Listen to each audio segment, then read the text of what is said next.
You are in a constant cycle of constantly running out of money or feeling like you can't catch up or just always behind, I'm gonna give you some solutions. All right, I'm gonna give you some free game. Don't mind me if the phone falls. I don't have a fucking thing right now, a phone holder. But this is what you need to do, guys. I'm giving you free game. I'm not selling anything. I'm not trying to point you in any direction, whatever. What I will do, I'll put a link down below where something that I'm using right now, right? Something I'm using right now.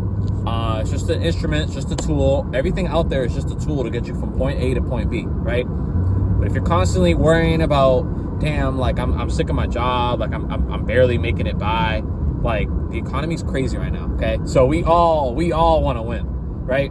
So I'm gonna give you what I think you should do if you're in this position. Number one thing you should be doing is figuring out what to invest in. All right, this is the most like the most chill, the most passive way to make money back. And there's other ways than what I'm gonna describe, but what I'm focusing on personally is called dividends. Okay, dividends are when you invest in a company, right? Let's say Coca-Cola, for example. You invest in Coca-Cola, and then I don't know if they're quarterly or every month, but let's say they pay every month. As a thank you for owning their stock, they're gonna give you part of their profits, right? If there's companies that are like longer standing like that, they can afford to give their investors like a kickback almost. That's pretty much what it is. And you decide what you want to do with that money. People that are looking to grow their portfolios and grow their money even higher, they'll just reinvest what they get in, right? Now, a company that is been around like Coca-Cola, like for over 100 years, right? Something like that. They pay a lower dividend, right? You can see anywhere from like 0.5 to like 10%, right? 10% meaning if you invest $100, you get $10 back, right? That's very rare.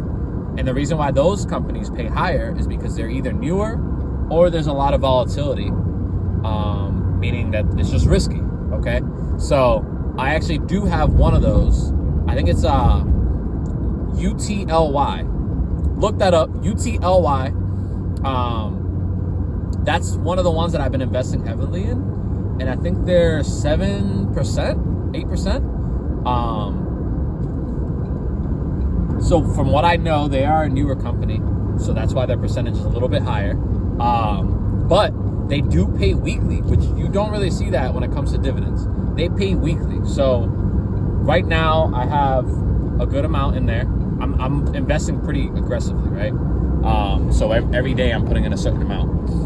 And I'm building it to the point where I did the math. And if I can build it to, what was it? It was like it's a good amount. You're going to have a good amount of money in these accounts to make a good income, right?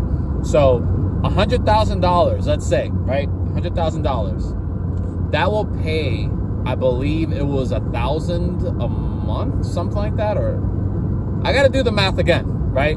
But it's a good amount of money once you hit that point, right? I think it's more than $1,000 a month. I think it's like $800 a week. I think. Don't quote me on that, but I think that's what it is. Because if you do the math, 8%, yeah, it should be $800 a week. But I got to do the math again. That's just an example. One example of what you can do to try to get out of that rut of, damn, like I'm constantly, paying for bills and I feel like I can never catch up. That's one way of doing it, right? You got to do your due diligence and you got to do your all your research yourself for your specific situation. Everyone's situation is different. You do your own research. You do your own information searching, right? Whatever it may be. But what I'm doing, Robinhood, dividends, boom, right? Another thing that you can do, you can go on ChatGPT, right? And you have to be good with asking questions. You can't just be like, oh, what's a way to make money? It's going to give you generic ass answers if you give a generic ass question. Make it specific for your situation. Hey, I'm an engineer. Let's say I'm an engineer. I earn a steady paycheck. What is one way where I can kind of use my engineering to make a side income or start a business, right? Try to be as in-depth as possible when asking these questions to ChatGPT. What you can do with these questions, you can ask ChatGPT to create you a business plan, broken down, step by step, right? So you can do whatever it is you need to do. And again, a lot of people just ask ChatGPT generic ass questions where you're just gonna get a generic answer. So when you go into ChatGPT, well, first make an account so you can save the chats so you can look back on them later. And then after that, ask it questions. Try to organize your questions if you really want to get like a step-by-step. Organize your questions. One of the chats can be a business plan. You start another chat, give you maybe business names or what's the process of starting an LLC. You can ask all these questions, any question that you want, right? The sky's the limit, honestly. If you know what you're trying to shoot for, and if you ask the right questions, it'll literally write you a business plan. Now, you do have to go through it, see if the stuff does line up with what you're trying to do, if the information's even accurate. Again, you do have to do your own research. I would not fully trust ChatGPT, but use it to kind of jog your brain. Just get the creative juices flowing. Be like, oh, okay, I actually knew about this. I never seen it broken down this way. ChatGPT helped me break it down. Let me do some more research on this, right? Don't just take what ChatGPT says and then run with it. Because I've done that before, and it's not always accurate. So you always want to cross-check and make sure your information is fully accurate, okay? So that's the second one. The third one, right? The third one is if you're doing a regular job. Like if you work a regular job, right? Oop, my phone's not on the stand, guys, so it could fall off at any time. So if you work a regular job, have something on the side, right? You could do these gig apps, right? I do Spark, right? You could do Instacart. I would not recommend DoorDash. My area is kind of crappy. Instacart, Spark, those are good ones. Or you can go on Facebook Marketplace. This is if you know how to flip products or if you have an excess amount of products that you can promote or you can sell. I would do that. I know some people that do like shoe reselling. Me, that never interested me, but that is an option. If you have something of value and you don't mind waiting, right? You can put that on Facebook Marketplace and start making money from there.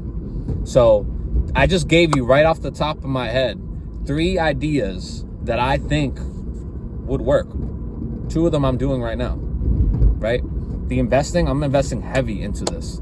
Investing heavy. By the end of the year, hopefully I'll have around 10 grand at the rate I'm doing. I'm trying to do 30 a day, $30 a day at least, right? So that's going to put me at around 210, right? 210 a week. Cross check me if I'm doing the math wrong. This is all from the dome though. So 210 a week, that's going to be around $8,000 to $1,000 a month being invested, right? And then whatever the dividends are that come in, it's going to go right back in. Now, maybe I'll make another video showing you guys how to do there's certain settings in Robinhood that you can do to where it's called dividend drip, right? So let's say the company, like again, Coca-Cola pays you, they pay you $25, right, for the month, which is low. If you don't have a lot of money in it, they're gonna pay you $25, right? Let's say. You can automatically make that money go back into the account with investment drip, right? You don't have to do anything. The system just does it for you automatically, right?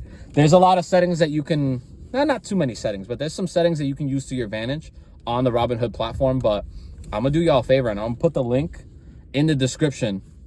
I do get like a bonus, you do too, for starting an account. But honestly, it's worth it. Just do your research before investing in certain companies, okay? Me, I do very minimal research. Like there's certain things that I look for when I'm investing. Once I see those things, I'm like, okay, this company is a good company to invest in.